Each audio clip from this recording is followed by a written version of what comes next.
Rempah Majid. Kayak pocong gitu di tengah jalan tiduran. Apa yang Pak Iwan lakukan? Membentengin diri sendiri, salawat, Al-Fatihah 7 kali, salawat 7 kali, terakhir ditutup dengan syahadat 7 kali. Menurut Pak Iwan, ini dari siapa? Apakah ada hubungannya dengan Politik pilpres, kekuasaan di atas segalanya bagi mereka. Hotel Ini itu buatan manusia, Bang. manusia yang buat kan? Tapi apakah Ini masih ada sekitar 1000 orang yang nggak ada. jadi sebenarnya banyak orang-orang yang jahat yang bermain di belakang semuanya ini? Yang paling berkesan itu pelet, dan dia selalu dimintain maharnya sampai puluhan juta. Syaratnya harus dibalikin semua yang dia punya. Kenapa disembunyiin? Gak usah ikutan masalah saya udah dibayar nih, kalau saya gagal malu.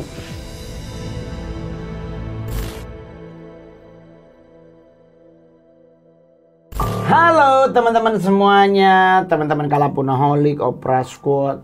Kan ada yang nanya, Bang, kalau YTT udah ada Bang? Udah ada di YouTube-nya Opera. Tonton aja. Jadi buat teman-teman yang pingin yang tak terlihat juga silakan tonton. Dan hari ini kita di Kalapuna Mongol kedatangan seorang teman yang sangat luar biasa, yang sering banget suka ngebantuin orang yang mengalami hal-hal yang berhubungan dengan goib.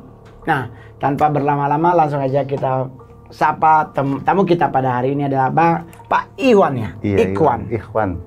Panggilannya okay. Iwan. Oh, jadi panggilannya Iwan. Pak Iwan, kabarnya aman, sehat? Alhamdulillah. Sejauh ini masih sehat-sehat aja. Oke. Tapi di daerah mana Pak tinggalnya? Di Cilengsi, kalau asli dari kota Cirebon. Oh, orang Jati. Cirebonan. Ya. Berarti orang utara ya. Ya, pantesan suka membantu orang ya. Pas karena depan makam Sunan Gunung Jati.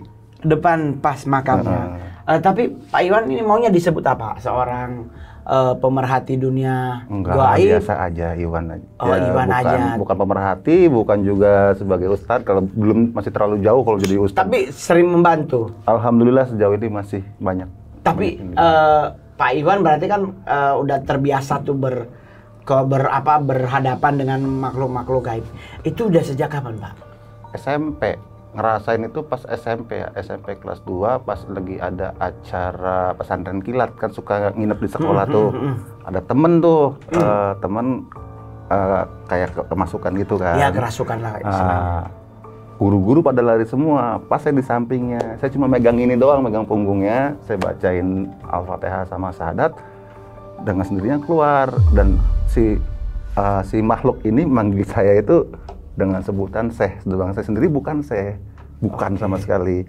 Cuma kata orang-orang sih yang, mohon maaf ya, orang-orang yang punya indera keenam atau punya ilmu kebatinan, ngeliat saya katanya di belakang ini ada yang ada ngebantu. ada seseorang. Cuma saya sendiri nggak ngerasa. Pas kuliah baru tuh kayak tidur itu susah, kayak ketemu di jalan itu kayak ada energi bentrokan gitu. Sering di tempat-tempat kuliah juga kayak ada tarikan gitu. Nah baru tuh sama Om diajaklah ke rumahnya Abah Anwar sama Abah Hambali, disitulah mulai diasah. Nah, kata beliau, itu udah kodrat kamu, udah jalanin. Tapi Pak Iwan menyadari nggak kalau punya sense itu? Awalnya tidak. Tapi setelah ketemu Abah berdua ini, Baru. diasah, dipelajari, dibuat jadi kita mulai paham dan lebih benar kayak dikasih pengertian bahwa ini gitu, akhirnya menerima akhirnya. Siap. Sampai detik ini menerima. Dan pertama kali Pak Iwan membantu orang selain yang SMP itu kapan lagi Pak? Setelah dari kasus di sekolah. Si Abah berdua ini. Kalau yang dulu ya, yang dulu itu pas zaman sekolah, pas sesudah itu saya kan ikut klub motor. Oh, oke. Klub motor. Nah, di situ kan ada acara kayak touring gitu. Nah, di situ di daerah Palutungan kalau nggak salah, di Gunung Ciremai. Jadi kan berarti otomatis Pak Iwan tuh udah sering bersinggungan, bersentuhan dengan hampir setiap hari. Hampir setiap hari? Iya. Dengan makhluk-makhluk sampai detik ini. Pertama ada rasa takut nggak Pak? Takut, penasaran, kaget atau gimana perasaan? Awalnya kaget. Kalau takut enggak. Kalau takut sih enggak, cuma kaget aja. Jadi pas ketemu gitu kayak bengong, ini apa gitu? Iya, ini manusia atau bukan? Oke. Ngeliatnya ya kayak apa sih ya? Jadi kayak mereka juga kayak manusia sebenarnya, kalau ketemu dengan kita itu kayak ada rasa ketakutan juga Betul. sebenarnya. Kita ketemu mereka takut, Ada mereka rasa ketemu takut, kita iya. takut. Saya kaget aja pertama kali ketemu itu saya di WC sekolah SMP. Ketemu dengan sosok itu. Dan sosok itu ternyata penunggu di sekolah. Iya, pas pesantren kilat setengah 7 malam. Saya buka, itu udah perempuan lagi berdiri, dikira saya guru. Saya kaget ngeliat mukanya, Allahu Akbar. Oke. Tapi kan pasti dalam proses itu Pak Iwan pasti kan punya pengalaman-pengalaman yang berhubungan dengan hal-hal yang gaib yang mungkin paling berkesan. Contoh kayak mudik gitu. Pernah Pak? Pernah, saya kan kalau pulang ke Cirebon kan 2 bulan sekali, kan ada anak di sana. Malam tuh, ngambil sore jam 5 dari Cilengsi, mikir saya jam 10 sampai. Nggak tanya, sepanjang jalan Pantura, wah ribuan makhluk. Sampai ya mohon maaf ini sih ya, banyak makhluk-makhluk yang pasangan, bukan makhluk asli. Banyak yang dari sesuatu lah yang terjadinya kecelakaan itu sepanjang jalan Pantura sampai perbatasan masuk ke Subang itu sampai ribuan, sampai saya sendiri bersinggungan dengan energi itu, ketarik energi saya itu benar-benar ketarik, lemesnya minta ampun, pusingnya minta ampun, mata merah, apa mual apa. Akhirnya yang biasanya 5 jam perjalanan Cilengsi Cirebon, akhirnya sampai jam 3 subuh baru nyampe. Wah. Itu apa yang paling Pak Iwan ingat, sosok yang paling kuat? Kirempah mayit. Kayak pocong gitu di tengah jalan tiduran. Itu ketarik, energinya gede banget itu. Tapi Pak, kalau di saat Pak Iwan mengalami hal-hal seperti itu, ketarik itu, apa yang Pak Iwan lakukan? Dalam hati membentengin diri sendiri, salawat Al-Fatihah 7 kali, salawat 7 kali, terakhir ditutup dengan syahadat 7 kali. Diusapin ke badan, ambil air segelas, air botol ya, air mineral, diminumin, cuciin ke muka semua. Energi full lagi, jalan. Kalau ketemu lagi, berhenti lagi. Tapi kalau Pak Iwan nih, dengan kondisi saat ini, yang beberapa kali ngonten di Kalapuna, bahkan tadi pagi apa jam berapa tuh Mongol nulis di Instagram story itu, api membara lah gitu, air bergolak lah, tanah bergoyang lah, terus apa tuh bawahnya, tapi Mongol tetap percaya Tuhan pasti akan menolong umat yang percaya kepadanya. Betul. Nah itu dengan kondisi saat ini yang mulai banyak hal-hal yang terjadi, menurut Pak Iwan ini dari siapa? Apakah ada hubungannya dengan politik pilpres atau iya, semacamnya gitu kan? Iya, apakah ini juga ada hubungannya dengan makhluk-makhluk gaib yang di zaman dulu yang menagih janji? Karena saya pribadi, boleh jawab apa enggak? Boleh banget. Karena semalam saya lagi di satu kota, tahu-tahu hotel ini itu buatan manusia, Bang. Manusia yang buat kan. Tapi apakah ini masih ada sekitar 1000 orang yang nggak ada? Itu yang saya bikin nangis. Nah itu apa yang harus kita lakukan baiknya Pak Iwan? Perbanyak salawat. Setiap mau keluar rumah, ya beribu maaf bagi orang muslim ya. Al-Fatihah sekali, salawat sekali. Pertama sadat dulu, sadat. Al-Fatihah, salawat, kalau udah usapin ke badan, ke kendaraannya diusapin. Insya Allah. Jadi sebenarnya banyak orang-orang yang jahat yang bermain di belakang semuanya ini. Kekuasaan. Apa karena pingin negara ini Kekuasaan. Chaos, kekuasaan. Bukan, apakah mereka tidak menyadari bahwa kekuasaan itu pemberian dari kekuasaan di atas segalanya bagi mereka. Mereka tidak pernah memikirkan apapun. Sekalipun itu mereka juga tahu itu dilarang oleh agama. Demi kekuasaan apapun dilakukan. Ya wallahu alam siapa yang melakukannya, cuma yang saya lihat secara batin dan secara mata. Tapi kalau seandainya itu memang saat ini sedang terjadi, banyak negara yang sedang mengalami sesuatu yang bencana alam yang tak terduga. Apakah Indonesia juga akan mengalami hal itu? Kalau dari sisi Pak Iwan ngelihat saat ini? Kedepannya ada 1-2. Maksudnya 1-2 kejadian. 2 kejadian.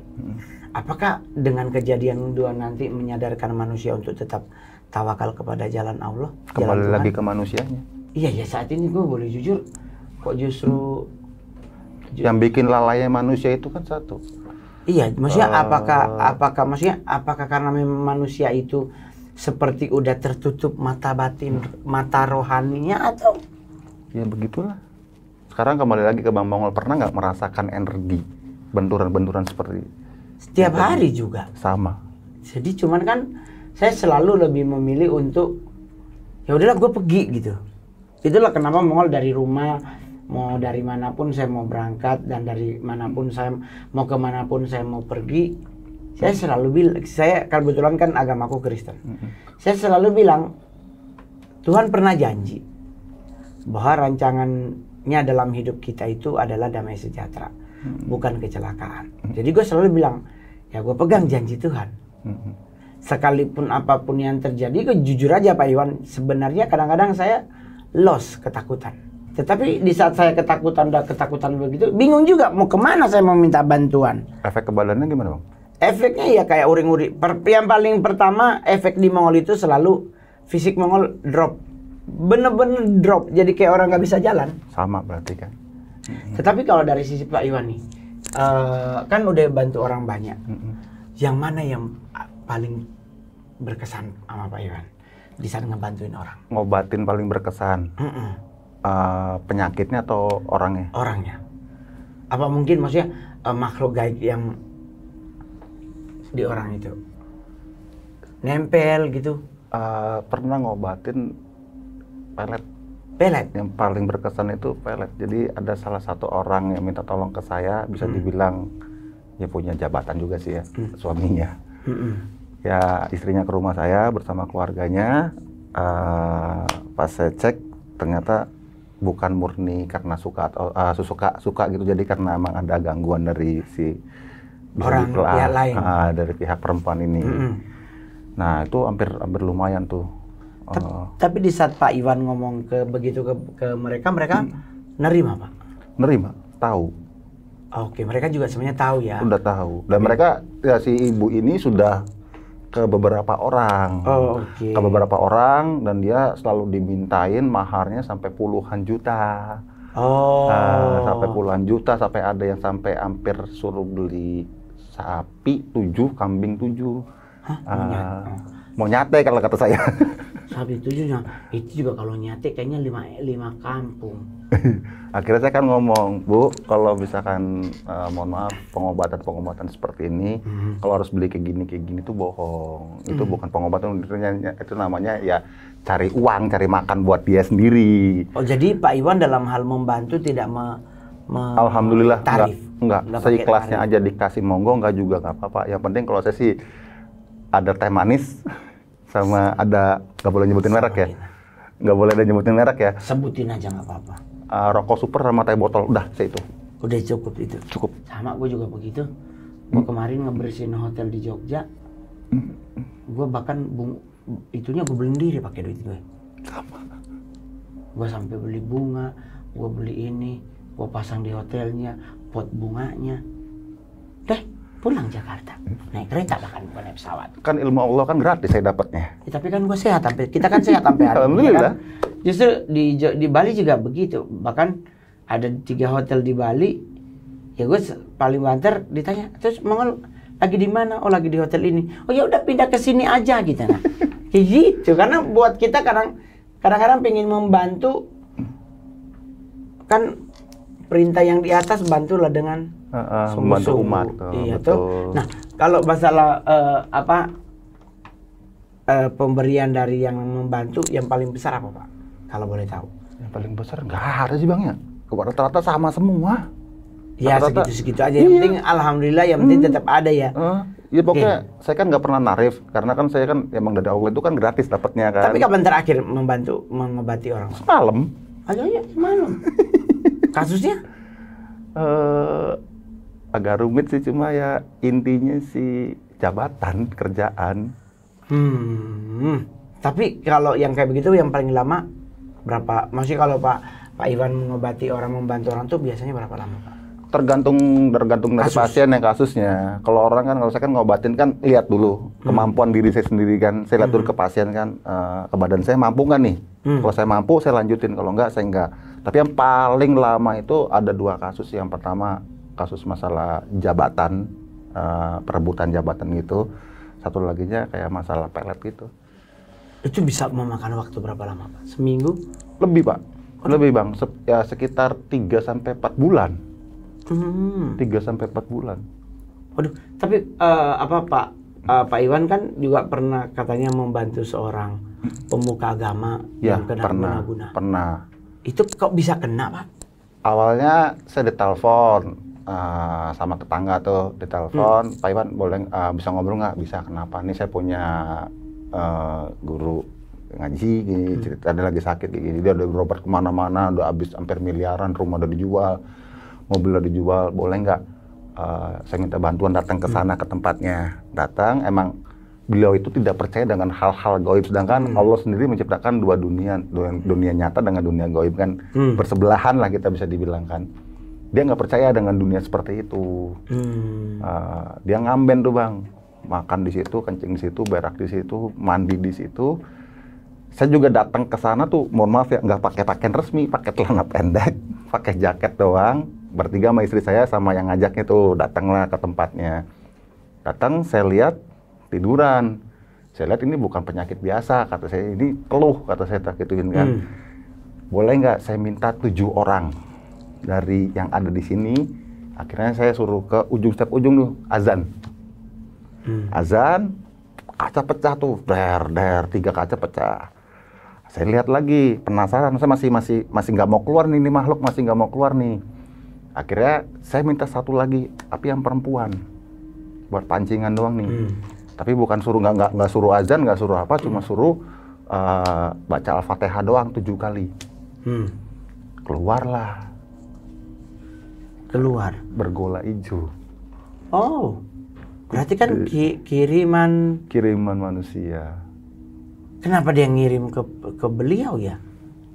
Warisan. Tapi kan justru kalau yang kayak begitu tuh balik lagi ya. Itu 5 bulan pengobatan. Tapi kan juga pernah membantu orang yang terlibat dengan pesugihan ya, Pak? Pernah. Nah itu orang mutus. Awal mulanya non Muslim ya. Oke. Dia datang sama keluarganya. Dia cerita semua, awalnya yang miliaran rupiah dia punya, sampai berapa ratus miliar lah. Sampai rumahnya juga di perumahan elit di Jakarta Utara. Hancur lebur, tinggal anak satu-satunya, laki-laki. Dia cerita, tiap malam ada suara ini. Akhirnya saya coba ke rumahnya. Tapi dia sebenarnya udah pernah menggunakan dukun lain? Saya sudah sekitar kata kakaknya sama ibunya ini habis sekitar 2,7 M. Tapi dukun itu tidak bisa membantu, yang ada justru lepas tangan. Akhirnya Pak Iwan yang maju membantu. Cuma suruh sedekah doang, sedekah buat subuh itu saya wiridin karena dia non Muslim kan. Akhirnya saya ngejalanin sendiri, saya komunikasi langsung dengan makhluk yang perjanjian ini nih, mutus perjanjian. Akhirnya dia mau, tapi dengan satu syarat. Syaratnya harus dibalikin semua yang dia punya. Saya nanya ke ibunya, ikhlas enggak? Ikhlas, kalau enggak ya monggo dijalanin lagi. Salah satu lewat. Akhirnya ibunya mau, keluarganya mau. Akhirnya yang duit itu udah hilang semua dengan sendirinya. Ya hilangnya saya kurang paham seperti apa, cuma ibunya cerita ke saya, hilang semua udah. Tinggal sekarang dia tinggal di kakaknya. Di daerah Depok sekarang dia tinggal. Masih komunikasi, sekarang dia punya usaha lagi. Udah merangkak lagi. Iya, jualan lagi. Tapi Pak Iwan pernah nggak berseteru dengan sesama, ya mungkin mereka merasa lebih hebat? Sering. Kenapa tuh, Pak? Apa karena nggak terima? Kenapa disembunyiin? Gak usah ikutan masalah saya udah dibayar nih, kalau saya gagal malu. Terus yang diserang Pak Iwannya atau pasien Pak Iwan? Pribadi saya. Oke. Pas lagi habis ngobatin, kalau saya kan habis ngobatin kan saya nunggu nih, nunggu setengah jam. Ya, mulihan. Nunggu setengah jam, saya mau tahu nih kayak gimana nih. Datang lah. Oh. Terus kalau kayak begitu Pak Iwan ngadepinnya gimana, Pak? Santai aja, saya bilang semua itu milik Allah. Kalau seandainya cara ngobatin orang itu, Pak Iwan belajar? Enggak. Otomatis dengan sendiri atau tidak, ya dengan sendirinya. Orangnya suruh duduk, misalkan orang yang ngamben ya tiduran kan, nanti saya di kepalanya kalau misalkan orangnya masih bisa, dia selonjoran kakinya dipanjangin, nah saya di belakang itu. Nanti orangnya suruh baca syahadat, Al-Fatihah, salawat Nabi. Nanti kalau misalkan bener dia ada penyakitnya, mohon maaf ya, di sini pasti keluar asap. Itu udah pasti keluar asap, itu udah pasti. Di ubun-ubunnya ya? Iya, itu udah pasti keluar. Tapi dari semua pengalaman Pak Iwan ini, Pak Iwan kan juga bisa melihat orang kan? Insya Allah. Maksudnya melihat orang, ketemu orang ini ada apa? Insya Allah. Ada yang membuntuti, apakah maut? Bukan cuma maut sih, kiriman orang. Insya Allah. Pernah membantu gitu. Saya pernah kayaknya bulan lalu deh, di jalan saya bilang sama orangnya, bahkan saya juga pernah ngonten di sini. Saya spontan ngomong, ibu itu ngebantu orang, tapi mau nganter ke ibu nggak, tapi pasti kena ke suaminya. Benar, suaminya meninggal. Nah, kalau seandainya Pak Iwan bisa melihat kayak begitu, dengan melihat Mongol, Pak Iwan ngelihat apa? Nggak usah jawab aja gitu. Maksudnya ada apa? Karena sampai hari ini saya sudah menyuruh beberapa orang untuk ngegambar sosok-sosok yang masih apa ya namanya, kalau bahasanya tuh masih mengintai. Kalau misalkan bikin sketsa saya nggak bisa ya. Ya, maksudnya nggak usah sketsa, maksudnya. Kalau salah gambaran sih bagus banget sih Bang. Ada dua nih Bang, yang saya lihat pribadi ya. Ada dua nih kayak ibu-ibu. Hitam putih. Putih semua Bang. Satu laginya ada laki-laki ya tinggi sih, agak mabang, tinggi dia dikit. Putih, bersih, bagus. Auranya ya bisa dibilang positif banget. Itu pembawa rezeki banget. Oke. Cuma kelemahannya itu di abang ada rasa beribu maaf ya. Nggak apa-apa dong, nggak ada kayak ada rasa malas gitu tuh. Jadi kayak di Mongol ya? Kadang kalau misalkan udah kerasa malas, diem aja. Ini dari ibu ini. Oke. Tapi kalau seandainya dari sisi Pak Iwan tuh selama mengobati orang pernah diganggu nggak sih Pak sama makhluk-makhluk seperti itu? Setiap habis ngobatin pasti didatengin. Terus Pak Iwan tuh ngapain akhirnya? Keluar, ngadepin. Dihadepin orang, maksudnya kiriman itu gitu. Iya, dihadepin, diobrolin. Pengennya apa? Ini kenapa marah gitu. Ini kan ya saya kasih penjelasan kan, tetap nggak terima kan. Tapi kalau itu gangguannya hanya ke Pak Iwan atau ke keluarga juga? Kalau itu baru ke saya semua. Saya ke Pak Iwan, karena Pak Iwan udah tutupin jalur keluarga. Udah tutup, udah safety. Okay. Jadi kalau seandainya putra Pak Iwan punya putra putri? Putri 2, laki 1, 3. 3 jadinya. Yang paling gede SMP, yang paling bungsu masih SD. TK. Oh, TK. Baru masuk. Oke. Tapi kalau Pak Iwan, bagaimana caranya untuk kita bisa bebas dari gangguan orang-orang yang berbuat jahat menggunakan ilmu gaib? Gampang banget. Masa kemana-mana bawa garam? Enggak. Sholat. Rajin sholat. Pertama sholat, kedua syahadat mau keluar, salawat Nabi. Kuncinya itu ada 3 Bang. Kunci 3. Syahadat, salawat. Al-Fatihah dulu baru salawat Nabi. Itu kuncinya. Kalau misalkan sholat kan udah pasti 5 waktu. Ya, kalau misalkan kita mau keluar rumah nih Bang, itu 3 kuncinya ini nih. Tuh. Kuncinya ini. Lu butuh sepatu baru, beli. Di sini kan hawanya kan adem Bang, jadi sesama karyawan itu kayak saling curiga. Tuh, sama karyawan saling curiga tuh. Fakta. Mujur gua bukan karyawan ya, gua lepasan. Itu Sudah ya baru diundang. dari usaha itu. Tapi sebenarnya Bang, kalau untuk yang hal-hal itu berarti dari tim kantor ini yang harus melakukan pembersihannya. Betul. Nggak harus nyari-nyari orang untuk bayar. Nggak usah. Sendiri bisa, saya juga bisa, sanggup. Sekarang juga siap. Tuh. Jadi yang penting jadi buat. Tapi kalau Pak Iwan sendiri pernah digoda orang untuk pakai ilmu hitam nggak? Alhamdulillah sejauh ini belum. Tetap mau di jalan Allah. Iyalah pasti. Membantu Membantu sesuai dengan umat. ridho Allah. Betul. Tuh. Berarti hidup ini dibawa santai tanpa ada apa namanya hayalan yang terlalu tinggi. Tuh. Tapi pernah gagal nggak Pak? Kalau misalkan bicara gagal sejauh ini pernah sekali. Siap. Karena ibunya nggak sabaran. Maunya hari ini diobatin, hari ini sembuh kan nggak bisa. Kita kan bukan makan cabai dikeles langsung pedes, kan ada proses. Betul. Abang juga tahu kan, ada proses kan. Anaknya sakit nih bang, parah nih sakitnya nih. Tapi kalau kata saya, itu ada medisnya. Ibunya kekeh, bilangnya medis. Saya bilang ini ada non medis, kata ibu non medis. Ini medis ibu, tumor. Oke. Ibunya kekeh, ini non medis. Kata saya kalau misalkan non medis, saya bacain salawat sama bacain al-fatihah sama kunut, itu udah pasti di sini sakit. Ini enggak. Gak sama sekali nggak ada respon. Berarti medis dong. Medis asli. Cuman ibunya yang kekeh ngeyel. medis. Minta hari ini disembuhinnya nggak bisa. Saya bukan Tuhan, saya bukan Allah. Kata saya itu saya hanya membantu aja.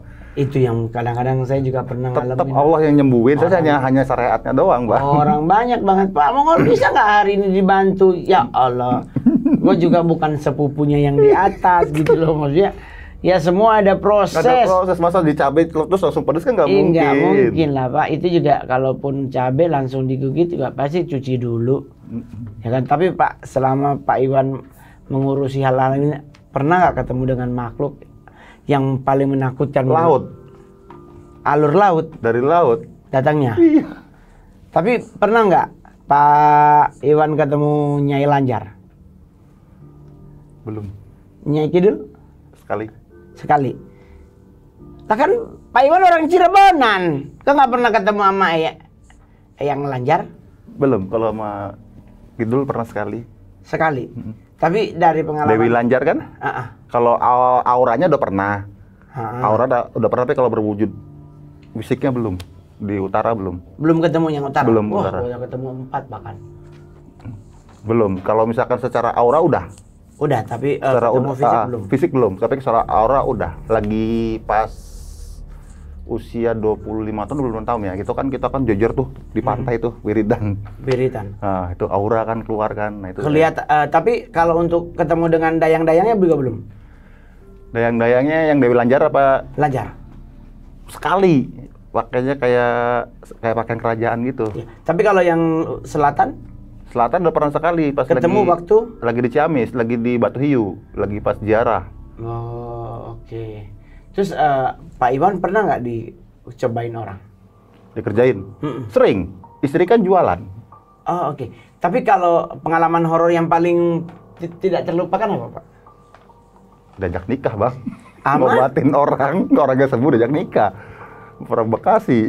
Nah, terus Pak Iwan ya nggak mau lah, saya udah punya istri, udah punya anak. Tetap setia hanya sama satu ya? Iyalah. Oh, satu aja ribet ya. Satu aja nggak habis. Ya, cukup bener tuh. Wawan. Tapi pernah merasa capek, kapok nggak ngobatin? Sejauh ini sih nggak, Bang. Sebagai ladang ibadah juga sih, Bang. Oke, siap.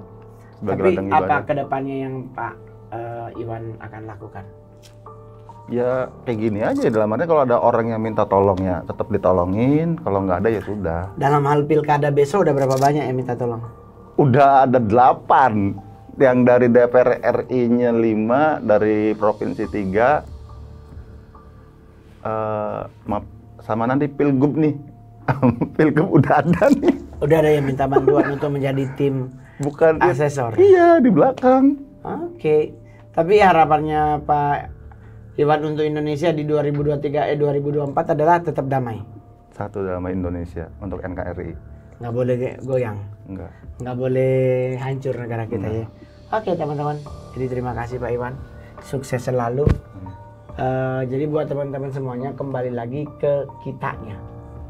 Menyingkapi apapun dalam hal hidup maupun fenomena alam, tetap balik lagi ke kita. Jika engkau punya iman yang kuat kepada Tuhanmu, lu ridho Allah ada dalam diri lu menjalani hidup pasti akan lebih indah. Yang penting jangan pernah tinggalkan Tuhan, jangan pernah tinggalkan Allah. Is everything under control. Jadi jangan lupa di subscribe, like, share, dan komen. Saya Mongol. Dadah, ketemu lagi di konten selanjutnya.